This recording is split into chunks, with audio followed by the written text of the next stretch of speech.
We are back with a live look over Capitol Hill. There's a new warning on when the country could default if the debt ceiling deadlock continues. The nonpartisan Congressional Budget Office says the U.S. is at significant risk of defaulting within the first 2 weeks of June.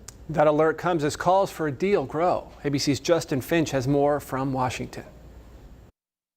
The U.S. and the world now watching for any sign of a debt ceiling deal. This is not a normal place for us to be, to have House Republicans hold our economy hostage. The president and House Speaker Kevin McCarthy still sounding resolute after face-to-face debt limit talks at the White House with top bipartisan congressional leaders Tuesday. I have not seen from there a seriousness of the White House that they want to deal with.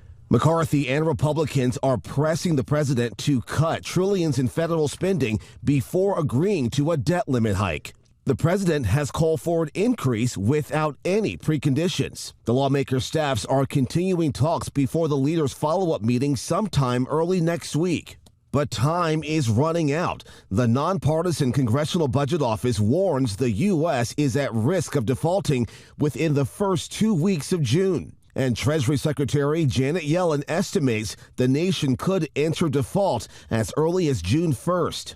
Increasing the debt limit would allow the U.S. to continue paying expenses it's already earned. Defaulting could plunge the U.S. into recession, cost millions of Americans their jobs, leave millions of seniors without Social Security checks, and spark a worldwide economic crash. At a summit of G7 finance leaders, the World Bank president is remaining optimistic about a debt limit deal. I haven't heard anything that indicates that it won't get done. I expect it to get done. The Congressional Budget Office says the Treasury may be able to use cash and other measures to keep the government afloat until June 15th. And given revenue shortfalls, the CBO estimates the U.S. would need nearly $2 trillion to meet its obligations for the fiscal year. Justin Finch, ABC News, Washington.